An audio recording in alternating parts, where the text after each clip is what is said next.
I heard your tune "Style and Grace" a while ago now, because my Mm. ex at the time showed me it, and it's such a banger. I immediately, and that's how I got put onto your music. And what I really like about you is you've got a really positive message, but all of that is encapsulated in this very sick. You've got very unique, sick flow, and also you've got a very tangible energy about you.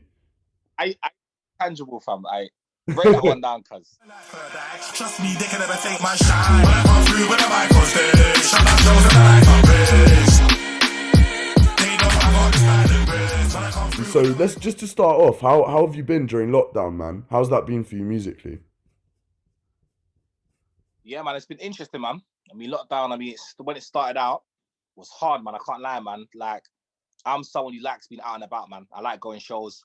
I like connecting with the people, innit? Like, if I have a new song or I'm doing something musically, I like it being in front of people where I can actually see what it's doing, innit? See what the songs are doing. So yeah, man, lockdown's been mad. But I think now, there's an element of like I'm used to it, and I'm just firing now, man. I'm just like, okay, you know what? We're in this scenario. How can I make the best of this scenario and give my people as much new music as possible, man? So yeah. I completely understand you about getting that real human response from it at shows, which is obviously a massive, massive negative to lockdown. Um, so Yeah. how have you found it creatively? Because some people say that it's affected them very negatively because they don't have that external experience to inspire them. Have you found that, or how's it been for you creatively, man? That's a sick question. You know what? Yeah, I think for me, because obviously I do music. Like one side of me is this slapping music. The other side of me, I'm working with a lot of the YGs in it. So I work with youth in it. So I think for me, because I've still been out, I've still been seeing everything that I see. I've still been in the ends. I've still been out. There's always things to write about. It's changed what I write about. I would say I'm not just you're not gonna find me talking about being I'm the coldest bar or as much. Like my thing is a lot more social commentary now because like there haven't been any shows to shut down. You understand?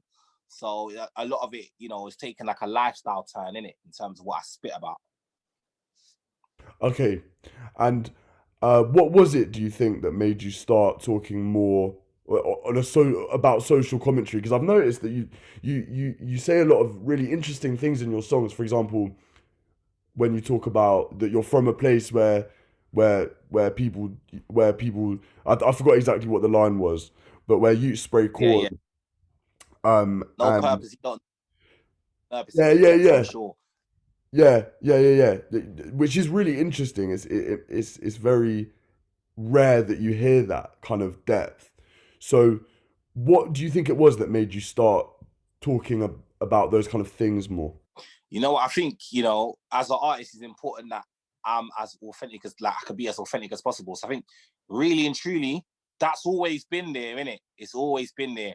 I think through the mode of, shelling, doing radio sets, which I love, like I love bar and doing all of that.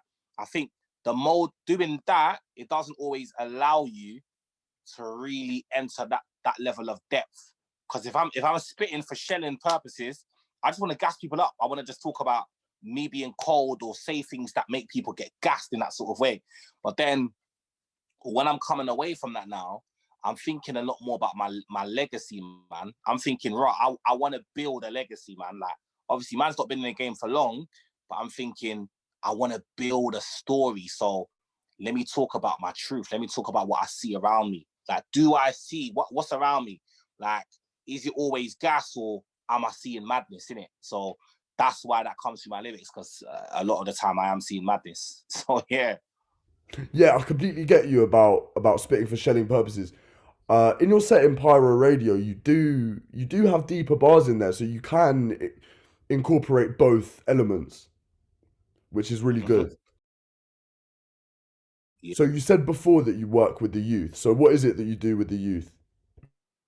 So basically, I'm a mentor there. Like, so I got a whole team of like other creative people like me, and then we've got hundreds of young people, and we literally is like a music college, similar to like Brit School, innit? So it's literally a music place, all music, and my job is to make sure that the young creatives, whatever, like the like 16, whatever, that they are mentally good and that they have everything they need in terms of even like if they're releasing songs, etc., that they have everything they need. So it's called it's safeguarding. That's what it counts as, a safeguard, just making sure that they're cool in it. That's my thing. I rate that. Where are you from in London? Okay, so originally I'm from Northwest London. Originally I'm actually from Kilburn. I was born in Kilburn, born in Camden sides, and then I moved out of London, then moved back into London. So I moved to Hearts, which is different, very different, like Hertfordshire, very different. Fam, very different, man. Some of the hardest years of my life were in Hearts. In what way were the hardest years of your life? Like obviously it's different. It's different now. But when I first moved there was racism, there was ignorance. I felt like obviously I was just becoming an MC. Like when I first moved, I'm like 11 now. I'm barring and that, innit? So when I moved out, it just felt like I was at the ends. I was off ends. I was not with who I related to anymore, innit? You understand? So I felt like mad, guys, like alone, innit? Because the people in Hertfordshire, they would take the piss out of London culture. They liked it, but they would almost take the piss in that sort of, you lot think you're cool sort of way, innit? So man lived there for a bit. Then went uni. Now I live in North London. So I live in Enfield. Okay. Yeah. And how do you think being from where you're from informed your musical journey? As in Kilburn or now? Just all of them together. I think for me, it's given me a lot of perspective, innit? So like, okay, cool. In Hearts, the YGs are gassed. So they look at, some of the stuff that's going on in London. They look at the madness, and for them, they're excited by it, innit? So they'll be like, yeah, man, is this guy OJ? Is this guy on Job? Is this guy who drilled who? Who's on who?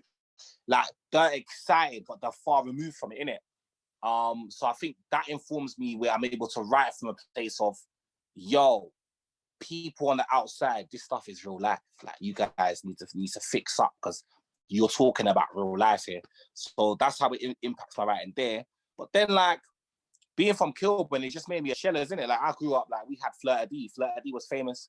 When I was growing up, Mango was Manga, national treasure, national treasure, in my opinion. But, like, in Kilburn as well, in Northwest London, he was, like, the first to get recruited into Roll Deep. I don't even know how he got recruited into Roll Deep, yeah? Because he's from Northwest anyway. But it's a thing where, like, that made me just a barra. That made me want to, like, MC cold, Yeah, exactly. I did an interview with Manga, and he explained that process of how he got inducted into Roll Deep. It was because he just bumped into Wiley, and then Wiley was just like took his number. So what initially made you start making music, do you think? For me, I think it's my older brothers, man. So my older brothers, they used to bring back in the day, they used to bring back CDs of US rap. Them things there, like, all like Tupac, Biggie, Nas, Jay-Z, but at the same time, while we're listening to Jay-Z and Nas, we're also listening to old school sets. Like, we're listening to So Solid on the radio, we're listening to Nasty Crew on the radio, all Kano and them, man. So I think I still remember the time when I heard So Solid Crew. I think that's the first time I started writing lyrics. But then I remember hearing Kano, P's and Q's, and it was over. When I heard him do that, when I heard Kano, P's and Q's, I said, yeah, I want to do that. I said, what he did, I want to do that. It makes sense that you had those influences because you do have that conscious element of old school rap, like Nas, for example. But then you also have the Shellers element of people like Fleur-de-Dee. So you said that you started making music when you were about 11, which is young. Yeah, young. So how did that manifest itself? So what were you doing at 11? I still remember my first bars. I was teaching my mate. What were your first bars? Something like, it was double R. Mess with me, you won't go. What's it? Mess with me, you won't go far. Cause I'll get a car, run you over, ha ha ha. Yeah. Man had a car. I was 11. Don't worry about it. That was the thing then, man. I think, yeah, man, that was that. I feel like when I was like 13, 14, I started banging out Dot Rotten. And that's when the flow became a lot more complex. Yeah. Mm. So He's got a proper intricate flow. intricate. His Yeah. multis are mad. So mad. Mad. So mad. Mad. But I can see the way that you'd be influenced by that because you do have that. You do have a lot of multisyllabics there. Okay. Yeah, Um, yeah. so what happened? So how did your music develop from when you were 11 and you were spitting bars? It's mad. What happened from them? It's mad because I think about it now, like, okay, so I was spitting bars then, but then I remember in my local area, so cool, I moved to Hearts. I remember I had a tune called Iron Gates. It was basically a story about a guy that got locked up, a guy that went to prison when he wasn't meant to go to Okay. prison. So it was a story. And that went far. Like, a lot of people were sharing that on their phones. It was kind of a thing. The MySpace days, big shit. Yeah. Oh, so it was a thing where, yeah, man, I was cold. Like, I was always a songwriter, to be honest. Like, I always wanted to write like a good song in it. Then boom, I stopped doing music for a while. I stopped like taking it seriously. Like, it just became something I was good at. Do you know what I mean? Like, oh yeah, I could MC, but I weren't really like trying to be an artist. I was just like, it was in the background, innit? And then I think it's when I went Essex, when I went uni, that's when it came back strong. Like, I was doing, I don't know if you know the circles, I was doing spoken word, bro.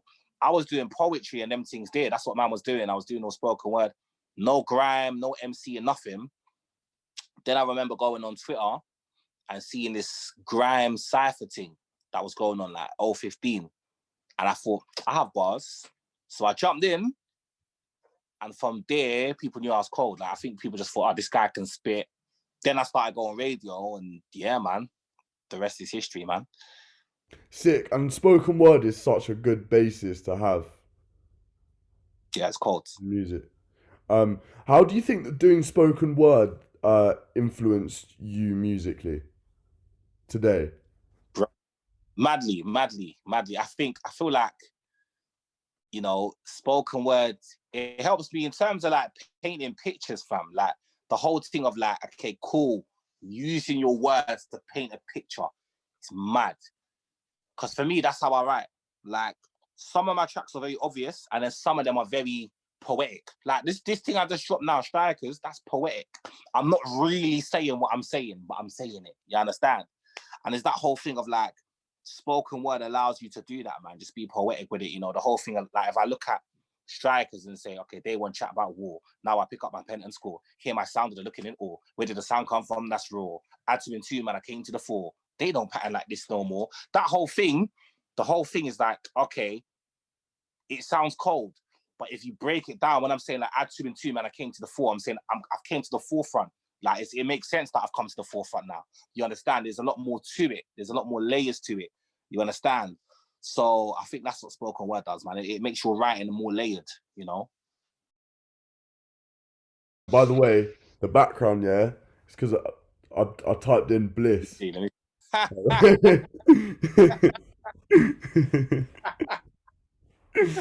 um,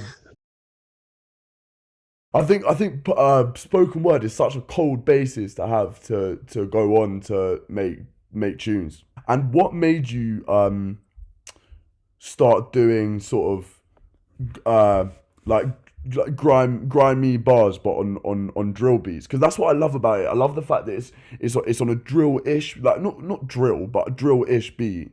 But you're talking about you're not talking about splashing people. Like, it's very pleasant. It's really nice. It's relatable. What made you start doing that? Bro, it's a niche, fam. It's a niche. You see the thing now? It's a niche because my thing is like, be honest, even if it's painful, innit? That's my thing, is like, be honest. Even if your truth doesn't line up with the consensus, like everyone else around you, still be honest. Because I used to go sets, yeah, and still spit these same bars. Like, when I'm on radio, I'm all going through like, fam, why? Like, I'm just bringing my personality into it, yeah? When the next man next to me is like, I got a knife and I'll shank you again.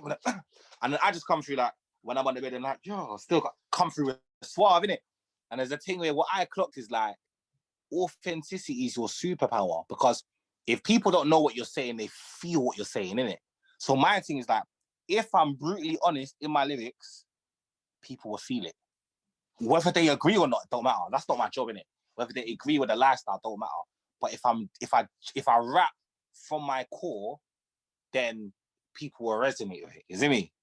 So that's my thing. In terms of drill, but to answer your actual question, because I went on a tangent there, but in terms of like drill elements, it's because I'm around the YGs a lot. Like for me, I'm too young to be in the old generation of grime, which I was actually upset about, to be honest.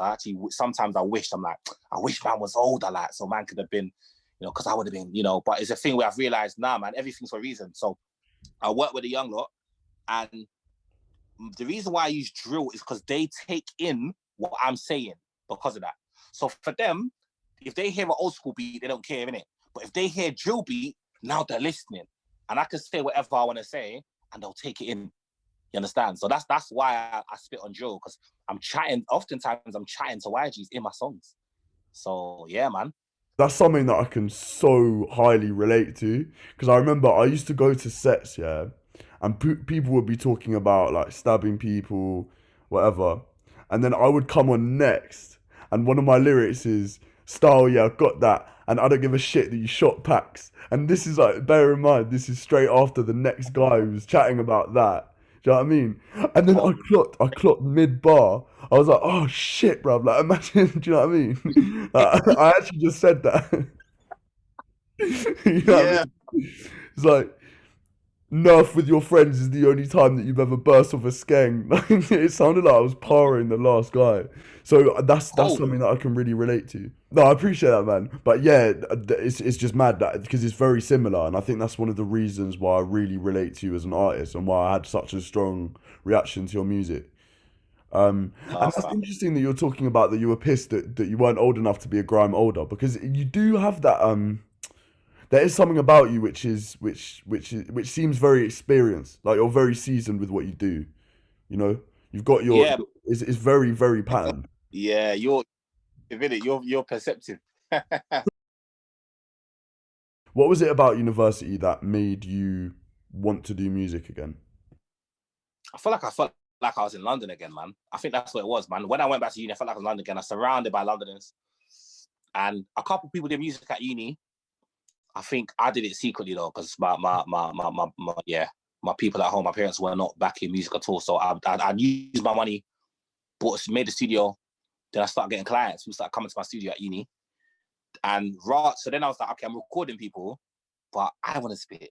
So then for me, I just started making songs. Like, our plan was to take over the whole, like, my thing was like, yeah, man, we wanted to do a madness as a unit. And I feel like I'm one of the ones that remained. Like, I now want to do a madness, but it's a bit more me and my team now. But there's a thing where, yeah, man, just being around, just being free, being like living by myself, all of that, you kind of find out who you really are, because you don't have any external influences, really. It was just me in my room, man. Like, me, I was alone on my first year. Then second year, man just came through. Like, it was my second year when I really started to connect, network, and join all the dots together, in it. But first year was like soul searching. I was like, who am I really? You understand? Yeah, of course. Yeah, man. Yeah. That's it, fam. And where were you at, by the way? Essex. Okay. Yeah. And it makes sense. The first year of university is always mad. So This is a mad thing. Sorry, what was I? So I was gonna say something. What's your creative process like? It's interesting. So when I'm writing grime records, oftentimes I freestyle, man. Like what I'll do, if I got a grime beat, I'll fling on the rhythm, play it on loop on Logic, and just vibe to it a bit, man. So I'll just start barring, thinking about, just life just comes through when I just start freestyling. Then parts I like, I'll keep. Parts I don't like, I'll take away. Then I'll kind of like tweak it up. If it's a chorus, like hooks and that, I'll play the chorus part on loop, come up with the melody, take bits out, clean it up, do that whole thing. I think for me, I'm very beat driven, in it. If I pick my beats carefully, in it. So like, if I vibe with the beat, then that it'll do the writing for me. It'll get the writing out of me, That's my thing. So you don't write? I write. I do write. I'll be lying to say I didn't write. I think I'm writing less now. I do write my lyrics, yeah, but I feel like my creative process is slightly changing now to the point where I'm just starting to go in, kind of freestyle the flow, and then write to the flow of what I've freestyled. Okay. And are you happy with how people receive you as an artist? Because from my perspective, you're very energetic. You've got this energy, yeah. And I feel like you're criminally underrated. You know what? I think I was looking at. I think there's two ways I want to answer this. The first way I want to answer it is there was a period where, yeah, I had momentum in a sense, and then I lost my voice. So I hurt my voice, and I was dumb. I don't even know how I hurt my voice. I think I just was using it too much in different arenas and stuff. And then like I didn't release music for 8 months. Now for an artist who's independent and who's doing their thing to not release for 8 months, that's a long time. That was Yeah. probably the hardest. That was I would say that was the hardest time in my career. I was still tweeting, still on Insta, no music, nothing new. Very hard, very difficult. So I think in a way that kind of took the wind out of my sails. At a point that was like last year. But then coming back, there's the element of like I'm just feel like I'm firing on all cylinders now. But there's a thing where, yeah, so that's the first thing I say, losing my voice was a thing. But the second point I'll make is this: like, what have I really done? What I mean by what have I really done is, if I'm saying I want to be a great in it, because I'm not just saying I want to like do a little thing and then leave. I'm saying I want to be a great now. So it's like I've released one project. And obviously, this project I'm releasing now is my second project, isn't it? And I saw a guy who works at Spotify, a guy called Joel. He does a lot of the playlists and stuff at Spotify. He tweeted, he said, people have only released one project and they're complaining that they're underrated. And I just looked at that to resonate with, man, because I wasn't complaining then, but I thought, how much more opportunities am I going to have to show the people what I'm capable of? Bare, like so many. You look at someone like Mango, man's got 4 or 5 projects under his belt. Man's got one. And I feel like, yeah, I'm underrated in the sense that I haven't shown people what I can do enough. That's what I'll say. Before you were talking about your family and how they didn't back it, and I noticed in some of your lyrics you've mentioned that as well. So could you expand on that? And what was that like for you? Yeah, it was hard, man. I remember the first time I recorded, I went to the studio, I snuck out of the yard when I was probably about 13, 14. You said that 13. in your SBTV session, yeah. Did I say that? Yeah, they were yeah, clueless. They were clueless, but something about them being ruthless, and then yeah. Man was honest, see, that day, man's honest with it. So yeah, see, I write just from life, innit? So it's interesting that you said that. So yeah, I still remember because I had to walk up the stairs to get into my room. So I remember leaving the yard, recording, getting my music on a CD. Was CD then? Or the youth club was they didn't have any P, so I had to put on a CD. So here's the thing now. Got back into my yard, probably like 10 p.m, 11 p.m. Everyone's sleeping now because it's a work night. Everyone's sleeping. And I'm not meant to be out them times because I'm like 13. What am I doing out at 11 at 13 is different. Now here's the thing. Man, literally, I tiptoed up the stairs. I still remember. And I remember that 3rd step, it creaks, innit? So man, I had to go on to the 4th step. Go up the stairs now. And literally, I had to like just get into my bed silently. I think I heard like snoring or something, kind of stop. You understand? But man was in. So that was how I would secretly record. So you know what? I think the reason why I have the drive I have now is because of how I started it. Like some people are like, how come you just keep going? Like I think for me, it's like when you feel you're cut out for something, you just do it, innit? When you actually think you're cut out for something. Because I've had enough scenarios that have been obstacles that a lot of people would have quit. Bear man would just be like, you know what, yeah, this is long, man. Do you know what I mean? You lose your voice for 8 months, you don't feel this, you know, your people aren't backing you, But now I'm in a place where when I get played on radio, my mum's happy. Like she's gassed. So things have gone full circle in that sense where she's now looking and supporting. So, you know, persistence, innit? Yeah, so that's that. Yeah, exactly. I can feel your drive, man. because personally, there's been times as well where it dips. Music is mad. It goes up and down. Yeah. But you just got to keep going. Exactly. So, what are your favorite moments from your music career so far? So far, I think Style and Grace for me, because of how Shout out to a organic banger, that man. tune, yeah, that tune came about. I think for me, I've given the grime guys a hard time, man. I mean, I'm a MC, so I've given the grime guys a hard time in the sense that oftentimes I would see things in black and white with no shades of grey in it. So for me, it'll be like, okay, you either make bangers or you're an MC, right? And I feel like, Style and Grace was the perfect fusion of an MC making an absolute banger. So for me, it's like, okay, if we had more Style and Graces, the scene would look different. But that's another whole statement. But I think Style and Grace for me, even the first lyric, Tottenham Court Road, I'm on the tube and I'm coming back from Manga Show. Literally, I wrote that on the Victoria line because I was coming back from Manga Show. He did an Outburst on the Outskirts show. Sick show. Are you mad? Yeah. That's mad. That show was mad. Tottenham Court Road, yeah. So man wrote it on there, wrote the whole tune now, said Manga, he sent me his verse, did the video shoot the following week. That was 2018. I was gassed. JME posted up. I think the first time I met JME, I introduced myself to JME and he looked into the distance and he said, what's this guy doing? But he wasn't talking to anyone. Like, I was like, yo, JME. And then he looked to the side. He was like, who's this guy? What's this guy saying? And he goes, of course I know you. Of course I know you. You're the guy that made Style and Grace. And Okay, yeah. I remember he gassed. He's like, you're the guy that made Style and Grace. I was like, yeah, man.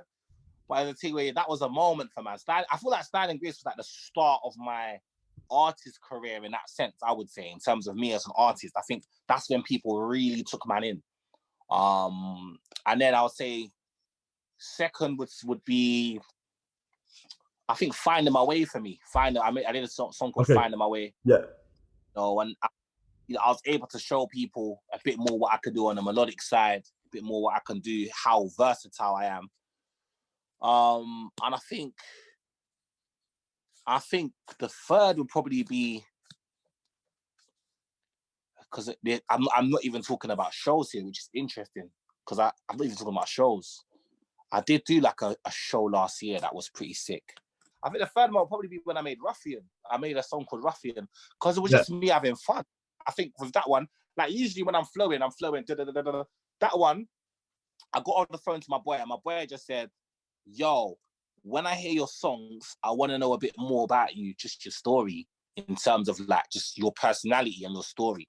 So when I got off the phone to him, the beat was playing, and I just thought, bad boy in primary, ask why the teachers don't like me. I forgot, I wasn't caring about flow, conventions, anything. I was just like, let me just tell them stuff, innit? And I feel like, yeah, having that freedom to do that was a real moment. And I thought that was received well as well. So yeah. Where are you looking to take it, man? Yeah, man, that's the question. I've clocked now that my pattern is making bangers with substance, because a lot of people who have positive messages, and then the music sounds rubbish because it's like they're so focused on getting the message across that they lose the quality of sound. I think my thing is, if you like drill, you'll like me. If you like grime, you'll like me. So my thing is like, okay, cool. I've got a project coming out. I've actually got a tune coming out April 16th. So next week, Friday, I've got another tune coming out. And that's a big tune. Like, it's interesting that people liked Strikers. I didn't like Strikers was like, oh, momentum. People take that. They were like, hold that tune because I've got something coming. But then people like Strikers, and I'm like, I'm trying to show you something else. So I've got the next coming out on Friday, and then I've got man, there's gonna be a movie that's gonna come out with the penultimate tune, which is cinematic drill. It's probably the best tune I've ever written. If I really think about it, I think it's the best tune I've ever written. The tune that comes out after this one, and yeah, projects. We want to really just talk about the scene, talk about the industry, talk about the dumbness as well. Like, obviously, I'm not just positive. I feel like, I'm aggressive when it comes to nonsense, innit? When I hear nonsense, when I hear like, okay, cool, people are saying we need to stop. I don't know. We need to stop youths going crunch. We need to stop people getting stabbed. But then there's a cognitive dissonance between them understanding that when your favorite rapper is saying, you know, the YGs are pissed, they're holding food and they're going to country. When they say that, they literally mean they're sending YGs OT. So like, how is there this disconnect of us not understanding that not all rappers are capping? I think some are. There's a lot of them that are capping. A lot of rappers, we rate them because they're authentic. We feel the authenticity. So when someone is saying they got YGs they're sending crunch, we need to question what's going on there. So I think I'm definitely going into social commentator mode for project, man. It's going to be a lot of that. Yeah. No, and I really appreciate that, man. I feel like there's more of that needed. And I feel like people will definitely clock onto you in time. And I remember, also in one of your tunes, you talk about setting them up with good wages, and it's true. It's true, and I'm doing like, Let me not even say I've got Lively Services now, which is a company. There's a marketing agency, and you know we do things. You know we pay the people that work. So it's not just talk. It's not just like, you know, there's a reason why I say that. I feel like that's about it, bro. Unless you wanted to get anything else in. Now I think that's everything. I think the EP is coming out. It's called Light of Mine. It's called Light of Mine, and basically the whole premise is like a lot of us are G's. A lot of us are leaders in our own right. Like, you know, even someone like yourself. Like there's a lot of us who are doing sick things, right? You know, let's just, you know, whenever we see potential in a YG or someone that's struggling, whatever, let's throw our olive branch. Let's try, you know, inspire them. You know, that's my thing. My thing is that if every single person is making waves, just took like half an hour a week to try and inspire someone else deliberately. Yeah. You know, life will look different. The industry will look different, innit? So I hope people listen to the project and say, yo, and also I'm doing something with Football Beyond Borders. They're a company, Football Beyond Borders. They do a lot of like youth things and all of that sort of stuff. So we're doing workshops with musicians and that. And it's mad because one of the musicians that I meant, like some of the musicians I mentor, even at the college where I work, like some of them are older than me, you understand? So it's not an age thing, you understand? So, but yeah, that's everything from me still. That's what I'll say.